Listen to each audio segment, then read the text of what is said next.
प्रश्न सटीक, सफा जवाब, एउटा सिधापनको खोज,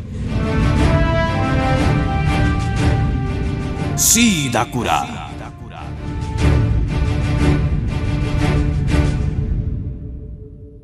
नमस्कार, कार्यक्रम सीधा कुरामा स्वागत छ। म कृष्ण तिमल सिन्हा।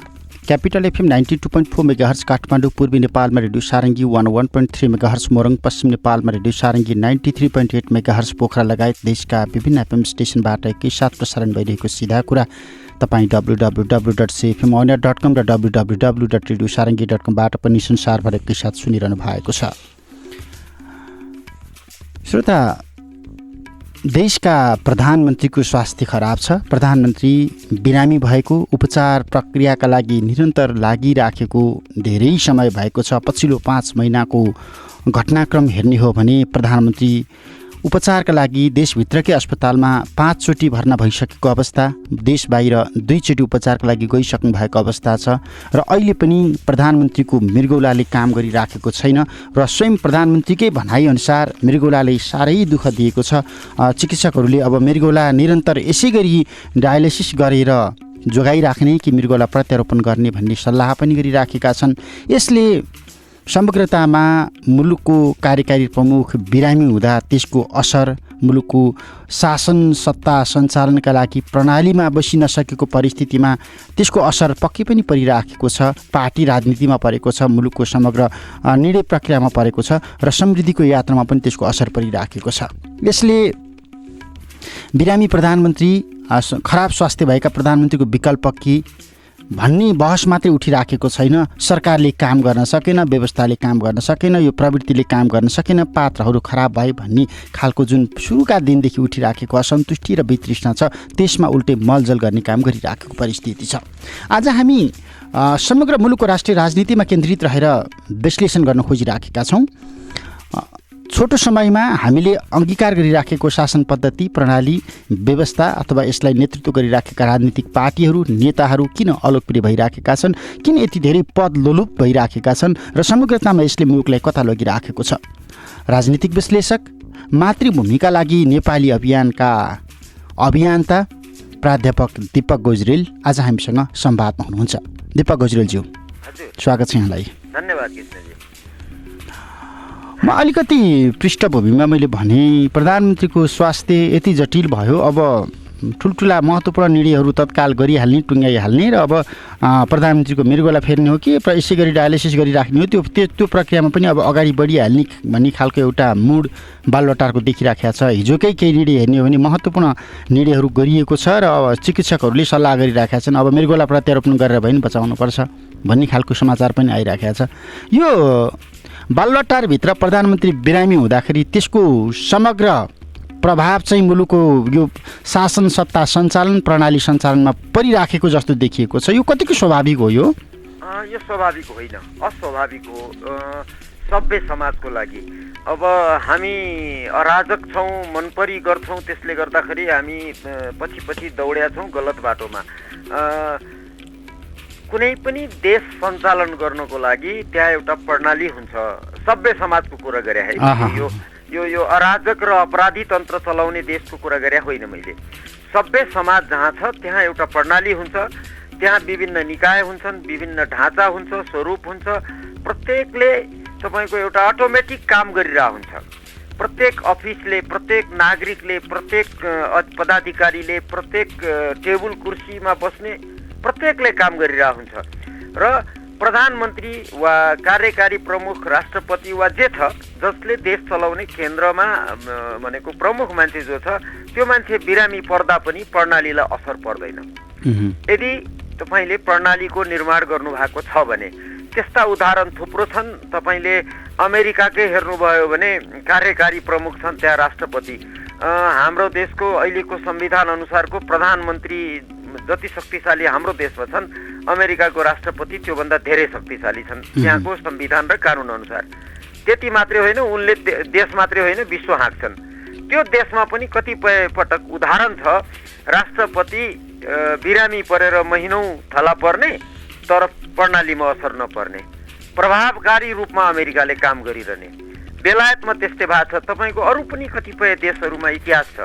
र त्यो देश त्यसरी प्रधानमन्त्री वा राष्ट्रपति बिरामी पर्दा वा अस्वस्थ हुँदा वा एक्सिडेन्ट केही भएको बेला थुप्रोचोटि भएको छ अरू देशहरूमा।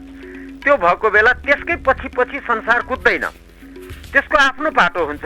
राष्ट्र प्रमुख अथवा सरकार प्रमुख बिरामी पर्ने, उहाँको हेरविचार गर्ने, स्वास्थ्यको उपचार के गर्नुपर्ने, त्यो एउटा पाटो जारी रहन्छ। म एकदमै संवेदनशील ढङ्गले त्यसलाई काम गरिरहिन्छ। तर देश हाँक्ने प्रक्रिया जुन हुन्छ त्यो प्रणालीले स्वाभाविक रूपमा काम गरिरहन्छ। तपाईँको स्वचालित रूपमा भनिन्छ नि, अटोमेटिक अङ्ग्रेजीमा, त्यो रूपमा चलिरहनु पर्छ। बल्ल त्यो समाज, त्यो राष्ट्रलाई सभ्य समाज मान्न सकिन्छ। हामी कहाँ तपाईँले अघि भूमिकामा भन्नुभएको जस्तो कार्यकारी प्रमुख प्रधानमन्त्री हुनुहुन्छ, उहाँ बिरामी हुनुहुन्छ, बिरामी नहुनुपर्ने हुनुभयो, उहाँको स्वास्थ्य उपचार गर्नुपर्छ। के गर्दा राम्रो हुन्छ, सम्बन्धित डाक्टरहरूले विशेषज्ञहरूले निर्णय गरेर के गर्नुपर्ने हो त्यो गर्नुपर्छ। उहाँको स्वास्थ्य राम्रो होस्, फेरि राम्रोसँग देश चलाउन सक्नुहोस्। नागरिकको रूपमा मैले शुभकामना भन्न सक्छु, त्यहाँभन्दा बढी म विशेषज्ञ होइन। तर त्यही कारणले सिङ्गो देश एक प्रकारले ठप्प भए जस्तो देखिएको छ। मिडिया हेर्नुहोस्, बुद्धिजीवी वर्ग हेर्नुहोस्, जहाँ हेर्नुहोस् प्रधानमन्त्रीको बिरामी रोग भनेका छन्, त्यही मात्रै छ। कसैले काम गरिरहेको छैन, सम्पूर्ण एक प्रकारले बन्द जस्तो भएको छ। किन यस्तो भएको भन्दा हाम्रो देशमा प्रणाली विकास गरिएन। प्रणालीले स्वचालित रूपमा काम गर्ने शैली, त्यो तरिका, त्यो खालको संयन्त्र निर्माण गरिएन। देख्दाखेरि संयन्त्रहरू छन्, निकायहरू छन्, तीन तहका सरकार छन्, अफिसहरू छ, सबै थोक छ। तर ती व्यक्ति केन्द्रित भए, एउटा व्यक्तिको इच्छामा चल्ने स्थिति भयो हैन।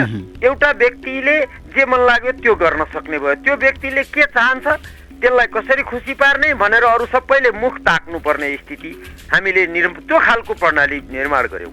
त्यसले गर्दा के हुन्छ, प्रमुख व्यक्ति अस्वस्थ भयो अथवा कुनै कारणले प्रत्यक्ष रूपमा केही गर्न नसक्ने अवस्था, केही क्षणलाई, केही दिनलाई मात्रै त्यस्तो अवस्था निर्माण भयो भने पनि सारा प्रणाली ठप्प हुन्छ। के गर्ने भनेर प्रणालीले कामै गर्न सक्दैन, किनभने त्यहाँ म्यानुअल सिस्टम छ हैन। स्वचालित रूपमा चल्ने प्रणाली निर्माण गरेनौँ हामीले। किन गरेनौँ भन्दा यो देशमा अहिले जुन संविधान बनाइएको छ, हामीले धर्मनिरपेक्ष सङ्घीय लोकतान्त्रिक गणतन्त्र भनेका छौँ नि, यसमा यसरी निर्माण गरियो, यसरी संविधान बनाइयो, यस्ता कानुनहरू बनाइयो कि स्वचालित रूपमा नचलोस्। त्यहाँ सत्तामा जो छ उसले जे मन लाग्यो त्यो गरोस् बनाइएको छ। जस्तै हिजैको समाचार आएको छ, उपचुनाव छ भोलि पर्सि, पार्टीहरूले आफ्नो उम्मेदवार तोक्न सकेका छैनन् भनेर समाचार आएको। कतिले तोके, कति बाँकी छ। किन त्यस्तो भएको त भन्दा पार्टीले चुनाव, राष्ट्रिय स्तरको वा स्थानीय स्तरको चुनावमा आफ्नो उम्मेदवार दिने स्वचालित प्रणाली छैन। त्यहाँ तपाईँको पार्टीभित्रको लोकप्रियता, पार्टीभित्रको क्षमताको आधारमा उम्मेदवार जाने होइन कि कोसँग चाहिँ नेता खुसी छ। एउटा खुसी केले हुन्छ त भन्दा आफ्नो मान्छे भएर खुसी हुन्छ कि त्यहाँ खानपिनको हिसाब किताब हुन्छ कि यहाँ आएको छ नि त पैसा दिएर उम्मेदवार भए भनेर दाबी पनि आएको छ नि। हो, यो किन भएको त भन्दा हामीले पार्टीभित्र मात्र होइन, सिङ्गो देश, सिङ्गो संविधानमा त्यो खालको प्रणाली विकास गर्यौँ र व्यक्ति केन्द्रित गर्यौँ मनपरी गर्नको लागि। त्यसले गर्दाखेरि हो यो समस्या आएको। त्यसैले प्रधानमन्त्री बिरामी भएर देशै ठप्प हुनु यो दुर्भाग्य हो। त्यही त। अब मैले यो पृष्ठभूमि चाहिँ केही समय अगाडि टर्कीकै प्रधानमन्त्रीको अथवा कार्यकारी प्रमुखको राष्ट्रपतिको कुरा पनि आएको थियो। भेनेजुएलाको हामीले धेरै देख्यौँ, क्युबाको देख्यौँ, जिम्बाब्वेका देख्यौँ। राष्ट्रपतिहरू लामो समयसम्म कोमामा बसे, तर उनीहरूको कोमामै रहँदाखेरि त्यो सिस्टमले त्यही कोमालाई मानेर सिस्टमले राज्य चलायो र मुलुकमा कुनै खालको अस्थिरता आएन, अनिश्चितता देखिएन। तर हामी बहस गरिराखेका छौँ, यो 6-8 महिना यताको बहस हो। प्रधानमन्त्री बिरामी हुनुभयो, मृगौलाले काम गरेर, प्रधानमन्त्रीको हातमा इन्फेक्सन भयो, प्रधानमन्त्री उपचारको लागि ब्याङ्कक जाने, प्रधानमन्त्री उपचारको लागि सिङ्गापुर जाने, आर्मी अस्पतालमा भर्ना, यी घटनाक्रमले हामी अलिकति जस्तो समृद्धिको यात्रामा बरलिराखेका हौँ कि अथवा यो समस्या के हो भन्ने मात्रै जिज्ञासा हो कि होइन। यो समस्या भनेकै त्यही हो, प्रणाली विकास गरेनौँ। त्यही भएर यो देशमा सबैतिर नागरिकहरूमा असन्तुष्टि बढ्दै गएको छ। कारण भन्ने बेलामा समृद्ध नेपाल भन्ने नारा दिइएको छ, तर त्यो नारा अनुसारको केही गरिएको छैन। हामी केन्द्रित भएको छौँ कहाँनिर भने एउटा व्यक्तिमा हैन। मैले एउटा व्यक्ति भनेर प्रधानमन्त्रीलाई के अरे तल देखाउन खोजेको होइन। प्रधानमन्त्री पद हो, त्यो एउटा जिम्मेवार पद हो। त्यो पदले काम गर्नुपर्छ। त्यो पदको त्यो कुर्सीमा बस्ने मान्छे स्वस्थ होस् नहोस् होइन, त्यो स्वस्थ छैन भने त्यसको उपचार गर्ने आफ्नो एउटा प्रक्रिया छ। त्यो स्वाभाविक रूपमा चलिरहनु पर्छ। त्यो पद र कुर्सीले स्वाभाविक रूपमा काम गरिरहनु पर्थ्यो। त्यति हो मैले भन्न खोजेँ। एउटा त्यो नभएपछि के भयो, चारैतिर भद्रगोल भयो। त्यो एउटा बिरामीको सन्दर्भ मात्रै होइन, त्यो प्रणाली नभएको कारणले संविधानमा भएका कुराहरू, कानुनमा भएका कुराहरू, योजना कार्यक्रमहरूमा मनपरी तन्त्र चल्न थाल्यो। तपाईँको हेर्नुहोस्, अहिले मातृभूमिका लागि नेपाली भनेर हामीले नागरिक स्तरबाट किन सुरु गर्नु पर्यो त अभियान भन्दा यही कारणले हो। प्रणाली भएन। हामीले धर्मनिरपेक्ष भनेका छौँ, तर हाम्रो सनातनदेखि चलिआएका हाम्रो नेपालका नागरिकहरूले मान्दै गरेको तपाईँको हिन्दू, बौद्ध, किरात, बोन, सिख, इस्लाम धर्महरू जुन छन् हाम्रो, यी सबैलाई असुरक्षित हुने किसिमले अतिक्रमण बढेको छ बाहिरबाट धर्ममा। समाजमा त्यस्तै जात र धर्मको आधारमा एउटै जातभित्र पनि त ठुलो म ठानो भन्या छ, द्वन्द्व सिर्जना गरिएको छ नागरिकहरूमा। क्षेत्रको आधारमा, वर्गको आधारमा द्वन्द्व सिर्जना गरिएको छ। अनि त्यसपछि भ्रष्टाचार तपाईँको त यो भनिसक्नु नै भएन। यहाँ त हुँदा त कस्तोसम्म मान्छेले भन्न थालिसके भने 1 करोडको कुनै योजना राज्यले गर्नुपर्ने छ भने 10 लाखको पनि काम हुँदैन एक्चुअली, बाँकी 90 लाख त सबै खान्छ, कमिसनमै गयो, सबै जान्छ। मान्छेले त्यस्तोसम्म भनिसके यो 50% र 60% त स्वाभाविक लाग्ने कुरा सुनिन्छ। कति प्रमाणित हो थाहा छैन, तर देखिन्छ होइन, हामीले भोगेका छौँ यति व्यापक। अनि त्यसपछि तपाईँ आरक्षणको नाममा के गरिएको छ, आफ्ना मान्छेलाई लगेर राखिएको छ। हेर्नुहोस्, तपाईँको मधेसीको सिटमा आरक्षण दिइएको छ, तर एउटा अरबपति व्यापारी अथवा उद्योगपतिलाई लगेर कुनै पदमा नियुक्त गरिएको छ। तपाईँको बाहुन के अरे पुरुष नेता छ, त्यो एउटा सांसद भएको छ, उसकी श्रीमती नेवार छ, उसले नेवारको कोटाबाट उसको श्रीमतीको नियुक्ति भएको छ। यो के भएको त भन्दा प्रणाली हुन्थ्यो भने थर हेरेर मनपरी गरिदिन्थ्यो। थर हेऱ्यो अनि त्यहाँ कसले पैसा धेरै दिन्छ, कसबाट के फाइदा हुन्छ, नेताले निर्णय गर्ने, मनपरी गर्ने। त्यो मैले मात्रै आरोप लगाएको होइन, सबैले भनिरहेका छन्, देखिरहेको छ, पुष्टि गर्न सकिन्छ। नभएको भए 50 भन्दा बढी जोडी सङ्घीय संसद अथवा प्रदेश सभातिर नहुने थिए सबैतिर। अनि एउटा नेताको सारा सन्तान, छोरा छोरी, छोरी के अरे बुहारी, छोरी के अरे ज्वाइँ, नाता ज्वाइँ सबै भए भरका उच्च पदमा जहाँ खान पाइन्छ प्रशस्त। मैले भनिरहेको होइन, यो सार्वजनिक रूपमा आएको छ मात्रै होइन, राज्यले मैले र तपाईँले तिरेको करबाट तिनीहरूलाई पालिरहेका छौँ। के एउटा नेता वा अर्को नेता वा केही नेताका लोग्ने स्वास्नी तिनका भान्जा भान्जी, छोरी ज्वाइँदेखि जम्मैलाई पाल्नको लागि हो यो भने? यो किन यस्तो भएको त भन्दा गलत प्रणाली ल्यायौँ, प्रवृत्ति गलत गऱ्यौँ, कागजमा एक थोक लेख्यौँ अनि यति धेरैवटा छिद्र राख्यौँ, मनपरी गऱ्यौँ। त्यसैले भ्रष्टाचार व्यापक। त्यसैले हेर्नुहोस्, हामीले मातृभूमिका लागि नेपाली भन्ने एउटा नागरिक अभियान सुरु गरेको। यो एउटा भ्रम नपरोस्, हामी राजनीतिक दल होइन। राजनीतिक दलको रूपमा भोलि खडा भएर अनि चुनावमा गएर यो देश चलाउँछौँ भन्ने लक्ष्य लिएर हिँडेको समूह हाम्रो होइन हाम्रो अभियान के हो भने नागरिक असन्तुष्ट छन्, राष्ट्र कमजोर भएको छ। कूटनीतिक रूपमा हेर्नुहोस्, विश्व समुदायले नेपाल राष्ट्रलाई पत्याउन छोडिसक्यो। आज एक थोक निर्णय गर्ने, भोलि अर्को थोक गर्ने। हामी विदेशीबाट सञ्चालित छौँ भनेर धेरैले भनिसके, आरोप लगाइसके। कतिपय घटनाक्रमले सरकारले गरेका निर्णय अहिले निर्णय गर्यो, भोलि बिहान फिर्ता लिने, यस्ता कुराहरूले पनि पुष्टि गरिसक्यो होइन। तपाईँको विदेशी राष्ट्र प्रमुख वा सरकार प्रमुखसँग हाम्रो सरकार प्रमुखले वा हाम्रा नेताले कुनै विदेशी पदाधिकारीसँग भेट्दाखेरि उनीहरूले जारी गर्ने विज्ञप्तिमा एक थोक लेख्या हुन्छ, यस्तो कुरा भयो भनेर हाम्राले अर्कै थोक बोल्या हुन्छन् भनेको। विदेशी मिडियाले नेपाललाई फटाहा भनिसक्यो। नेपालीले तपाईँको प्रमाणित छ, सार्वजनिक रूपमा उपलब्ध जानकारी सूचनाहरूले होइन। केही समय अगाडि चीनको पदाधिकारी नेपालमा आउँदा हाम्रा नेताहरूसँग भेटेको विषयमा पनि कुरो आयो। यो रेगुलर मोनिटर गर्नेलाई थाहा छ, यो डिटेलमा जानु आवश्यक छैन। तपाईँको अमेरिकाको यो एसिया पेसिफिकको विषयमा पनि त्यही भयो भनेको। अमेरिकाले फटाई बोल्यो भन्ने हैसियत पनि हाम्रो छैन, अनि हामी फटाई बोलिरहेका छौँ भनेर उनीहरूले भन्दैछन्। मैले के भन्न खोजेको भने विश्व समुदायमा हाम्रो नेपाल राष्ट्रको छवि अविश्वसनीय भयो। यो सम्पूर्ण स्थिति किन भयो त भन्दा अहिलेको प्रणालीको कारणले र यो प्रणालीमा राखिएको गलत छिद्रहरूको कारणले र गलत प्रवृत्तिको कारणले। त्यसैले सम्पूर्ण राष्ट्र कमजोर हुँदै गयो, समाज कमजोर हुँदै गयो, अर्थतन्त्र ध्वस्त भइसक्यो भनेर अर्थशास्त्रीहरू भनिरहेका छन्। कसले गर्यो त भन्दा यिनीहरूले गरेका हुन्। यिनीहरूले बनाएको प्रणाली भनिने यो छिद्रै छिद्र भएको निहित स्वार्थमा चल्ने प्रणाली।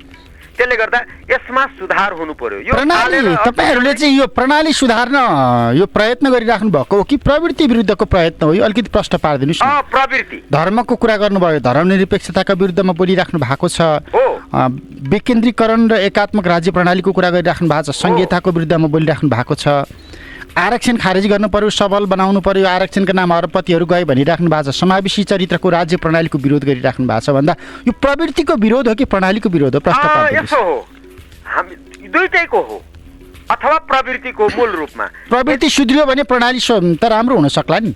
प्रवृत्ति सुध्रियो भने राम्रो हुन सक्छ, तर प्रवृत्ति यही आधारमा हुँदैन, सुध्रिँदैन। त्यो देखियो प्रवृत्ति गएको 3 वर्ष यता भयो, संविधान बनेको देखि यता 3-3.5 वर्ष 4 वर्ष हुन आँट्यो। यो बीचमा प्रवृत्ति सुधार हुनुको साटो झन्झन बिग्रिँदै गयो, झन्झन अराजक हुँदै गयो। त्यसले गर्दा प्रवृत्ति सुधार्नुस्, आजको आजै तुरुन्त सुरु गर्नुस्, हाम्रो आग्रह हैन। तपाईको आरक्षणको नाममा भएका सम्पूर्ण गलत कामहरू सम्पूर्ण खारिज गर्नुस्, अनि त्यसपछि जसको लागि आरक्षण राखिएको त्यसलाई लिएर आउनुस्। त्यो भनेको बोकेर त्यहाँ माथि पुर्याउने होइन। त दलित होस्, त आदिवासी होस्, त्यसैले तँलाई यो पद दिएँ भनेर तिनको अपमान गरिरहनु भएको छ। त्यो गर्ने होइन, तिनलाई सबल बनाउनुस्। राष्ट्रले मैले हेर्नुस् आरक्षण दिनु हुँदैन भन्नुको मतलब तपाईको समावेशीकरणको विरोध होइन, समावेशी गराउनु पर्छ, तर जात र थर हेरेर गरिएको जुन छ अहिले यो गलत हो भनिरहेको हामीले। त्यो जात र थरको होइन, एउटै जातको मान्छे सबल पनि हुन सक्छ, अत्यन्तै निर्बल पनि हुन सक्छ। यहाँ 52 जति सबै सक्षम छन् भनेर व्याख्या गरिएको छ नि संविधानमा होइन, तर सबै 52 सक्षम छन् र शासक हुन् र 52 होइन, 52 क्षेत्री होइनन् नि। त्यस्तै सबै आदिवासी र सबै दलित निर्बल छैनन्, केही त त्यहाँ पनि बलिया छन् नि हो। त्यसैले जो निर्बल छ, जो असक्षम छ, जो पछाडि परेको छ, त्यसलाई सबल बनाउनु पर्यो। राज्यले विशेष ध्यान त्यहाँ दिनु पर्यो, उनलाई सबल बनाउन र अवसर प्राप्तिको लागि चाहिँ प्रतिस्पर्धा गरेर जानुपर्छ। त्यहाँ आरक्षण राखेर थरको र जातको आधारमा जानु हुँदैन मात्रै भनेको हामीले। तिनलाई सबल बनाउन त राष्ट्रले अरूलाई भन्दा विशेष खर्च गर्नुपर्छ, विशेष ध्यान दिनुपर्छ, विशेष काम गर्नुपर्छ। त्यो स्कुल लेभलमा हुन्छ कि तालिममा हुन्छ कि तिनको रहन सहनमा हुन्छ कि तिनको आय स्रोतमा हुन्छ कि तिनका रोजगारीमा हुन्छ, केमा हो गर्ने, कसलाई के गर्ने हो त्यहाँ गर्नुपर्छ। त्यसैले हामी समावेशीकरणको विरोध होइन, समावेशी गर्नुपर्छ, तर जो कमजोर छ त्यसलाई सबल बनाउनु पर्यो पहिले। त्यसैले यो प्रणाली सुधार गर्न सक्नुहुन्छ गर्नुहोस्। यही प्रणालीभित्र बसेर तपाईको के अरे वैदिक सनातन हिन्दू राष्ट्र रहँदासम्म नेपालमा कुनै पनि धर्मले, कुनै पनि जात र कुनै पनि समुदाय र संस्कृतिले असुरक्षित महसुस गरेको थिएन। त्यसैले प्रमाणित कुरा हो त्यो। र अहिले धर्मनिरपेक्षता ल्याउन साथ गुठीदेखि लिएर संस्कृतिसम्म, जात्रादेखि लिएर पर्वसम्म असुरक्षित भइसक्यो, प्रत्येक ठाउँमा आइसक्यो। हेर्नुहोस् तपाईँको अस्ति भर्खर तिहारमा पनि कुन तिथिमा टीका लाउने र नलाउने कुरामा एउटै समुदायभित्र द्वन्द्व सिर्जना गरियो। यो एउटा व्यक्ति र एउटा समुदायले गरेको होइन, राज्य सञ्चालन गर्नेहरूले भित्री रूपमा खुराफाती गरेर गरेका हुन्। भोलि पर्सि आउला कुरा, भित्री कुरा, तपाईँको गुठीका कुरा, थुप्रै कुरा ल्याएको छ। यो धर्मनिरपेक्षतामा गएको कारणले आएको हो, प्रमाणित छ। र प्रमाणित के पनि छ भने वैदिक सनातन हिन्दू राष्ट्र नेपालमा रहँदासम्म नेपालका सबै समुदाय, धर्म, संस्कृति सुरक्षित महसुस गर्थे, देखिएको छ। र तपाईँको अत्यन्तै सद्भावपूर्ण रूपमा बाँचेको समाज हो हाम्रो समाज, त्यसलाई भाँडिएको छ। त्यसैले फेरि त्यही ठाउँमा जानु पर्यो जुन इतिहासले प्रमाणित गरेको छ, वैदिक सनातन धर्ममा जानु पर्यो एउटा। अर्को तपाईँको भ्रष्टाचार नियन्त्रण गर्नु पर्यो। भ्रष्टाचार भनेको पदमा बसेका मान्छेको मात्रै गर्ने भनेर जुन अहिले चलेको छ नि, त्यो हुँदैन। प्रत्येक नागरिकले आफ्नो सम्पत्तिको वैधानिक स्रोत देखाउनु पर्छ। मैले कमाएको यो ठाउँबाट भनेर त्यो कानुन अनुसार कमाएको हुनुपर्छ। कानुन विपरीत कमाएको सम्पूर्ण नागरिकको सम्पत्ति राज्यले जफत गरेर त्यसलाई कडा कारबाही गर्नुपर्छ। र कुन सालदेखि कुन सालसम्म गर्ने भन्ने कुरा भोलि त्यो सुधार गर्ने वा परिवर्तन गर्ने एउटा जुन शक्ति सत्तामा भोलि पुग्छ त्यसले हो। मैले फेरि पनि एकचोटि दोहोऱ्याउँछु, हामी सत्तामा गएर यो गर्छौँ भनिरहेको छैनौँ। नागरिकलाई आह्वान मात्रै गर्ने हो, आह्वान गर्दैछौँ हामी। र पहिलो चरणमा तपाईँको वैदिक सनातन हिन्दू राष्ट्र चाहियो भनेर माग गर्ने हामीले हस्ताक्षर अभियान पर्सि शनिबार 23 गते कार्तिकबाट सुरु गर्दैछौँ। देशव्यापी र विश्वव्यापी रूपमा काठमाडौँ उपत्यकाको लागि बसन्तपुरमा 11 बजेपछि शनिबार सुरु गर्दैछौँ। आउनुहोस्, सही गर्नुहोस्। 1 करोड नेपाली नागरिकले त्यो माग गर्ने भनेर हामीले आशा गरेका छौँ। चारैतिर असन्तुष्टि हो यदि भने नागरिकहरू आएर सही गर्नु पर्यो र भेरिफाइड सिग्नेचर हुन्छ। त्यहाँ एउटै व्यक्तिले 25वटा सही गर्न पाउँदैन। टेलिफोन नम्बर लेख्नुपर्छ, त्यहाँ नाम सँगसँगै ठेगाना लेख्नुपर्छ, इमेल लेख्नुपर्छ, ताकि प्रत्येक व्यक्ति मानिस हो कि होइन नेपाली नागरिक भनेर प्रमाणित हुन सकोस्। कसैले टेस्ट गर्न चाह्यो भने त्यसलाई चेक गर्नुहोस् फोन गरेर वा इमेल गरेर। त्यो किसिमको हामीले प्रणाली, त्यसको चाहिँ प्रभाव आउटपुट चाहिँ के आउँछ? मैले सही गरेँ, मैले सबै डिटेल दिएँ, भेरिफाई सिग्नेचर भयो, 1 करोड हस्ताक्षर पुग्यो, त्यसको रिजल्ट अथवा आउटपुट? त्यसको रिजल्ट यस्तो, त्यो हुनासाथ यो देशमा सट्टै चमत्कार हुने होइन। त्यसले के देखाउँछ भने अहिलेको प्रणालीप्रति 1/3 भन्दा बढी नेपाली नागरिक चित्त बुझेको छैन, असन्तुष्ट छ भन्ने प्रमाणित हुन्छ। एउटा बाहिर अनौपचारिक रूपमा संवैधानिक र कानुनी रूपमा हुने होइन, त्यो नागरिकले आफ्नो अभिमत देखाउँछ। अहिले 2/3 85% भन्दा बढी नागरिकले धर्मनिरपेक्षतालाई भोट हालेको छ। तिनै मध्ये अब चाहिँ 1/3 नेपाली नागरिक यसको विरोधमा गए है, वैदिक सनातन हिन्दू राष्ट्र चाहे भनेर तपाईँको प्रश्न हुनेछ।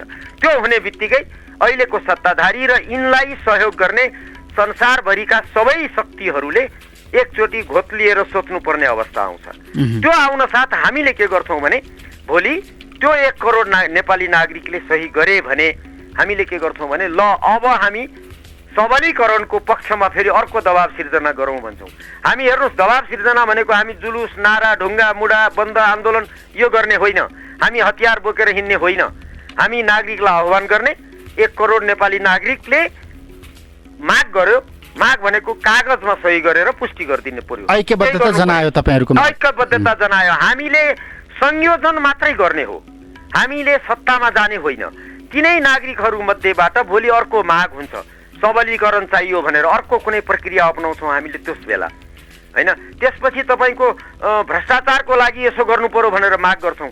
अहिले 1 करोड हामीले पुर्याउन सक्यौँ, नागरिकलाई एक ठाउँमा संयोजन गर्न सक्यौँ भने भोलि 2 करोडले कुनै माग गर्ला, पर्सि 2.5 करोडले केही माग गर्ला, कुनै प्रक्रिया हामी भोलि अपनाउला। अहिले हामीले पहिलो चरणमा यो गर्दैछौँ। चुनावको मुखमा कुनै पार्टी विशेष उम्मेदवार विशेषको ढ्वाङ भर्ने एउटा प्रणाली मात्रै बन्दियो भने के हुन्छ फेरि यो अभियान? मिसयुज त होला नि, भने यो कोल्याप्स हुन्छ। त्यो हामीले के पनि गर्न सक्ने छैनौँ। त्यो सबै नेपाली नागरिक पार्टीका भारी बोक्ने झोलेहरू मात्रै हुन् भन्ने पुष्टि हुनेछ। र कुनै पनि नेपाली नागरिकलाई टोलमा वा बाटामा अथवा चिया पसलमा सरकार वा राज्यले गरेको कुनै पनि कामप्रति असन्तुष्टि व्यक्त गर्ने नैतिक अधिकार हुने छैन। यदि अहिले सुनिराखिएको मिडियादेखि लिएर सार्वजनिक ठाउँमा प्रत्येक नागरिकबाट जुन असन्तुष्टि सुनिएको छ यो गलत हो भन्ने पुष्टि हुनेछ र हामीले देखिरहेको मूल्याङ्कन गरिरहेको चाहिँ गलत हो भन्ने पुष्टि हुनेछ। त्यसपछि हामी छोडिदिनेछौँ, सबै नागरिक सन्तुष्ट छन् भन्ठान्ने छौँ, सक्यो। हामीले मात्रै संयोजन, हामी संविधान कार्यान्वयनको अभ्यासमा गएको पहिलो चुनावको भर्खर 2-3 वर्षको फेरिमा चलिराखेका छौँ। हाम्रा लागि यो नयाँ हो। संघीयता कार्यान्वयन सङ्क्रमणकाल, यो धर्मनिरपेक्षताको कार्यान्वयन सङ्क्रमणकाल, संघीयता सङ्क्रमणकाल, गणतन्त्र सङ्क्रमणकाल सबै हामी भनिराखेका छौँ। व्यवस्थापनको प्रक्रियामा हामी गइरहेछौँ। यी सबै भन्दै गर्दा हामी अलि हतारियौँ कि होइन? तपाईको यसो यति धेरै वितृष्णा असन्तुष्टि पोख्नुपर्ने समय आइसक्यो हो र? आइसक्यो हो। जस्तै एउटा कुरा, पहिलो कुरो त हामी सङ्क्रमण कालमा छैनौँ।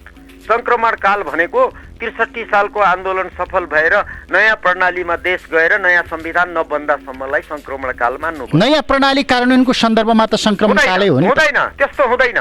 यस्तो हेर्नुहोस्, यो हामीलाई भ्रम छरिएको छ सत्तामा बस्नेहरूले र ती सत्तामा बस्नेहरूलाई सघाउने बुद्धिजीवी र मिडियाले भ्रम छरेको छ। कुनै पनि संविधान र कुनै पनि कानुन फलाना मितिबाट लागू हुने भनेर भनिसकेपछि त्यतिखेरै लागू हुन्छ र पूर्ण रूपमा लागू हुन्छ, क्रमशः लागू हुने यो लागूको प्रक्रियामा छ यस्तो भन्न पाइँदैन। त्यसैले संक्रमणकाल त्यो बेला सिद्धियो जुन बेला यो संविधान जारी भयो, जुन बेला लागू भयो। त्यसपछि त्यो संविधान अन्तर्गतका कानुनहरू बने, त्यसपछि बन्दै होलान्। कतिपय पुराना कानुनहरू खारिज भए, त्यहाँ अलिकति थियो, त्यो पनि संक्रमणकाल केही महिनालाई हुन्छ, 10 वर्षलाई हुँदैन होइन त्यो। अनि त्यसपछि त्यो संविधान अनुसारका कानुन अनुसारका विभिन्न चुनावहरू भए, विभिन्न नियुक्तिहरू भए, सम्पूर्ण ढाँचा तयार भइसक्यो। अब के को संक्रमणकाल, मनपरी गर्नलाई संक्रमणकाल त्यो अधिकार हुन्न, एउटा पाटो। दोस्रो पाटो, त्यसको कार्यान्वयन कसरी गरिँदैछ त अघि नै भनियो, सबैले देखिरहेको छ, भ्रष्टीकरण बढ्दैछ सबै क्षेत्रमा। आरक्षणमा त्यस्तै भ्रष्टीकरण, तपाईँको विकासको कुरामा त्यस्तै, अर्थतन्त्रमा त्यस्तै, विदेश सम्बन्धमा त्यस्तै, सबैतिर सुधार गरेर जानुको साटो देशलाई ध्वस्त बनाउँदैछ यिनीहरूले। त्यसले गर्दाखेरि अब धेरै कुर्न सक्ने स्थिति हुन्न। यदि नागरिक असन्तुष्ट हुन् भने, नागरिकको हित भइरहेको छैन भने, नागरिकलाई लाग्छ भने अब उठ्ने बेला भइसक्यो, जाग्ने बेला भइसक्यो। जाग्ने केका लागि, अग्रगमनका लागि कि पश्चगमनका लागि? यो अग्रगमन र पश्चगमन भन्ने शब्द प्रयोग नगरौँ, बृहत्तर हितको लागि भनेको। हामी अङ्ग्रेजीमा पोलिटिकल साइन्टिस्टहरू हामी greatest welfare of the greatest number भन्छौँ। बहुसङ्ख्यक नागरिकको बृहत्तर हित, त्यसलाई तपाईँ अग्रगमन भन्नुहोस् कि पश्चगमन, जेसुकै शब्द दिनुहोस्, त्यो पार्टीका नेताले भाषण गर्दा प्रयोग गर्ने शब्द हामी प्रयोग गर्न चाहँदैनौँ। भने बृहत्तर नागरिकको हित केले हुन्छ भन्दा, ऊ त्यहाँ सडक बनाउने भनेर ठेक्का दिएको छ, 2 इन्चीको पिच गर्ने भनेको छ, आधा इन्ची छरेर हिँड्या छ, भरे बेलुका उक्या छ, त्यसले हित गरेको हुन्न। तपाईँ प्रत्येक नेपाली नागरिकको दैनिक जीवनमा सिधै असर परिरहेको छ, यति भन्दा पुग्छ, सबैलाई थाहा छ, भोगिरहेछन् सबैले होइन। त्यसलाई सुरक्षित पार्नु पर्यो। प्रत्येक नागरिक राज्य छ है, राज्यले मलाई कहीँ न कहीँ प्रोटेक्ट गर्दैछ, राज्यले मलाई सुविधा दिँदैछ, मसँग कर लिँदैछ तर मलाई सुविधा दिँदैछ भनेर ढुक्क हुने अवस्था सिर्जना गर्ने प्रणाली ल्याउनु पर्यो। र यस्तो प्रणाली जुन स्वचालित रूपमा काम गर्छ, एउटा व्यक्ति भए पनि नभए पनि चलिरहन्छ। त्यही त मैले चाहिँ तपाईँहरूको यो अभियानले अलिकति एउटा निश्चित गति लिन खोजिराखेको, आकार लिन खोजिराखेको, संस्थागत हुन खोजिराखेको यो सिस्टमलाई अरू धमिलो बनाइदिन्छ कि अरू बिगारिदिन्छ कि फेरि नागरिकमा वितृष्णा र असन्तुष्टि मात्रै उजागर गरिदिन्छ कि भन्ने मात्रै मेरो जिज्ञासा हो। यस्तो हो। अहिले त हामीले पहिलो चरणमा के गर्न खोजेको भने, नागरिकहरू असन्तुष्ट व्यक्ति यसै कुरा मात्रै गरे हुन् कि साँच्चै असन्तुष्ट हुन्। यदि साँच्चै नागरिक असन्तुष्ट हो भने अगाडि आउनु पर्यो प्रत्येक नागरिक। र ख्याल गर्नुहोस्, राजनीतिक दलले जस्तो पैसा बाँडेर वा दबाब सिर्जना गरेर वा बन्दुक तेर्साएर फलाना ठाउँमा जुलुसमा आउनुहोस् नभए भन्ने जस्ता कुरा हामीले गर्ने होइन। हामी त्यस्तो शक्ति होइन। हामी आम नागरिकहरू मध्येको केही नागरिक हौँ, एक ठाउँमा कोअर्डिनेसन मात्रै गर्दैछौँ। आफ्नो असन्तुष्टि तपाईँको साँच्चै हो भने प्रत्येक नागरिक आएर कागजमा सही गर्नुहोस्, असन्तुष्टि देखाउनुहोस्। यदि देखाए भने र 1 करोड वा सोभन्दा माथि नागरिकले त्यहाँ कागजमा सही गरेर स्वस्फूर्त देखाए भने चाहिँ अनिखेरि त्यो दबाब बन्ला। यदि पर्सि हामीले थालेको अभियान 2-4-6 महिनामा त्यो गर्न सकेन, केही हजार मात्रै मान्छे भए वा नागरिकले सही गरेनन्, अगाडि आएनन्, जनता जागेनन् भने हामी गलत रहेछौँ भन्छौँ, छोडिदिन्छौँ। हेर्नुहोस्, कुनै किसिमको न धमिलो न सङ्लो प्रश्नै होइन। हामीले दुईटा कुरो गर्न खोजेको, चारैतिर हेऱ्यौँ हामी। अलिकति के अरे बौद्धिक क्षेत्रका मान्छे, अध्ययन अनुसन्धान गर्ने मान्छेहरूले हेर्दाखेरि असन्तुष्टि देखियो। हामीले केही गरौँ न त, कोअर्डिनेट गरौँ भनेर एउटा दिमागमा आयो। दोस्रो, हामी जस्तो मान्छे, पढालिखा मान्छेहरू, तैँले चाहिँ के गरिस् त राष्ट्रको लागि? त गाली मात्रै गर्छस्, तेरो काम के त राष्ट्र र समाजको लागि भनेर मान्छेहरूले क्वेसन गर्न थाले। त्यसैले हामीले राज्य चलाउने होइन, हामीले नागरिकहरूलाई सकेको कोअर्डिनेसन गरिदिने। किनभने नागरिक भनेको अमूर्त हुन्छ, असङ्गठित हुन्छ। हामीले सङ्गठनमा ल्याउन खोजेको पनि होइन, मात्रै संयोजन गर्न खोजेको। सही गरिदिने, त्यो हस्ताक्षरको एउटा ठेली बन्छ। त्यो 1 ट्रकै हुन्छ होला कागज, त 1 करोडको थाहा छैन। त्यो एउटा शक्ति हो आफैमा, त्यो कागज र त्यो नागरिकको सही आफैमा शक्ति हो। प्रत्येक नागरिक एक ठाउँमा भेला हुने होइन। हामीले त्यो गर्न मात्रै खोजेको। यदि त्यो गर्न सकिएन भने हामीले कसैलाई पनि केही गर्न सक्दैनौँ।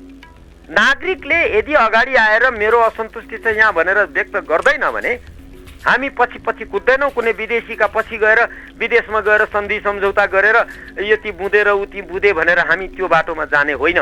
त्यो सबै बाटो गलत हो भनेर हिँडेको हामी। नागरिक जाग्नुपर्छ। यदि नागरिक जाग्दैन भने हामीले कहीँ धमिलो र सङ्लो पार्न सक्दैनौँ। हामी उसै चुप्प लाएर बस्छौँ सिद्धो। पक्षधरता नदेखियोस् अन्त्यमा। हामी कहीँ कसैको पक्षमा होइन, नागरिक र राष्ट्रको पक्षमा। कसैको पक्षमा हुँदैन। कुनै पनि दल, व्यक्ति, संस्था, कुनै शक्ति कसैका पक्ष हुँदैन। नागरिक साथमा हुनु पर्यो। त्यो पनि नागरिकको नेतृत्व हामीले गर्ने होइन। 1 करोड नेपाली नागरिक एक ठाउँमा एउटा मिसनमा आउँछ, एउटा एजेन्डामा आउँछ भने तिनीहरूले आफै नेतृत्व छानोस् भोलि। अनि त्यो नेतृत्वले के गर्ने हो त्यही नागरिकले निर्णय गर्ने। हामीले नेतृत्व गर्ने होइन, हामीले संयोजन मात्रै। हुन्छ। समय र संवादलाई धन्यवाद। धन्यवाद कृष्णजी। दीपक गजुरेल, राजनीतिशास्त्री, मातृभूमिका लागि नेपाली अभियानका अभियन्ता। समग्रतामा धर्मनिरपेक्षताका कारण मुलुकको धार्मिक सद्भावमा खलल पुग्यो। यो हामीले अवलम्बन गरिराखेको सङ्घीय संरचना निकै महँगो भयो र यो अभिशाप सिद्ध भइराखेको छ। पाल्न सक्ने परिस्थिति छैन। त्यसैले यसका विकल्पमा एकात्मक विकेन्द्रित राज्य प्रणालीमा हामी जानुपर्छ। अहिले हामीले समावेशी चरित्रको राज्य प्रणालीको कुरा गरिराखेका छौँ। तर कुनै एउटा मधेसी अथवा पहाडिया अथवा कुनै जात विशेष, भूगोल विशेष, भाषा विशेष, क्षेत्र विशेषका लागि छुट्याइएको महत्त्वपूर्ण पद बिक्री गर्ने र धनी सम्पन्न परिवारका व्यक्तिहरूलाई त्यहाँ लैजाने अथवा नेताको निकटका परिवारका सदस्यहरूलाई त्यहाँ लगेर जागिर खुवाउने एउटा प्रवृत्ति विकास भयो। त्यसैले यो समावेशी चरित्रको यो व्यवस्था खारेज गरिनुपर्छ। सबलीकरणको माध्यमबाट सबै समुदाय, वर्ग, क्षेत्र, भूगोललाई अवसर दिने वातावरण सुनिश्चित गरिनुपर्छ। अनि राज्यप्रति जवाफदेही बन्नु पर्यो, पारदर्शी बन्नु पर्यो। प्रत्येक नागरिक पछिल्लो पुस्ताले जे जति आय आर्जन गरेको छ उसको बाबुबाजेको खास सम्पत्ति के हो, आम्दानीको स्रोत के हो र उसँग अहिले भइराखेको सम्पत्ति पारदर्शी हो कि होइन, वैध हो कि होइन। हरेक नेपालीको, प्रत्येक नेपालीको सार्वजनिक पदमा बसेको नबसेको सबै नेपालीको सम्पत्ति सार्वजनिक गर्नु पर्यो, छानबिन गर्नु पर्यो। यदि उसले अवैध बाटोबाट सम्पत्ति कमाएको छ त्यो राष्ट्रियकरण गर्नु पर्यो, सरकारले जफत गर्नु पर्यो, राज्य चलाउनु पर्यो, मुलुक समृद्ध बनाउनु पर्यो। अहिले भइराखेका यी विकृतिहरू अन्त्य भएन भने यो सिस्टम स्वतः फेल हुन्छ अनि यो प्रवृत्तिले यो सिस्टम सिद्ध्याउँछ, मुलुक सिद्ध्याउँछ भन्ने एउटा चिन्तन केही समय यता बौद्धिक जगतमा चलिराखेको छ। त्यही चिन्तनको निरन्तरता मातृभूमिका लागि नेपाली अभियानले एउटा अभियान चलाउँदैछ। 1 करोड नेपाली नागरिकको हस्ताक्षर गर्ने र सरकारलाई, राज्यलाई, प्रणालीलाई दबाब दिने। त्यही अभियानको कारण के हो, आधार के हो, त्यस पछाडिको अभियानहरू के हुन्छन् र समग्रमा मुलुकमा यति लामो समयसम्म सुनिश्चित हुन नसकिराखेको, बस्न नसकिराखेको सिस्टम, जुन सिस्टमले देश चल्नुपर्ने हो, देश अहिलेसम्म व्यक्ति प्रधान भइरहँदा देखिराखेको समस्या समाधानका लागि त्यो अभियान सार्थक बन्ला कि नबन्ला, यिनै जिज्ञासामा जोडिएर संवाद गरौँ। समय र संवादका लागि दीपक गजुरेललाई फेरि पनि धन्यवाद दिन्छु। प्राविधिक मित्र सुरेश भण्डारीका साथ म कृष्ण तिमल सिन्हा सिधा कुराबाट बिदा हुन्छु। नमस्ते। प्रश्न सटीक, सफा जवाब, एउटा सिधापनको खोज, सीधा कुरा।